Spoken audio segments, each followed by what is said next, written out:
انی اريد ان تبوء بإثمي وإثمك فتكون من اصحاب النار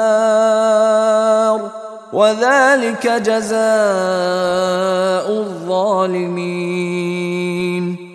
انی اريد ان تبوء باسمی و اسمک، اور پھر میں چاہتا ہوں کہ اگر آپ مجھے قتل کر ہی دیں، اس انتہا تک پہنچ ہی جائیں، تو آپ اپنے گناہ کا بھی بوجھ اپنے سر لیں، میرے گناہ کا بھی بوجھ لیں۔ جو ناحق مقتول ہے اس کے تو گویا کہ تمام گناہ اس قاتل نے اپنے سر پر لے لیے، تو میرے تو گھاٹے کا سودا نہیں ہے۔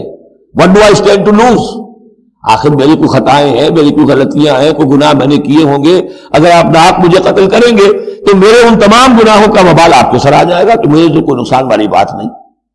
انی اريد ان تبوء باسمی و اسمک فتکون من اصحاب النار، اور یہ ہوگی سخت ترین سزا میری طرف سے آپ کو کہ پھر آپ ہو جائیں گے جہنمی، وذالک جزاء الظالمین، اور یہی بدلہ ہے ظالموں کا۔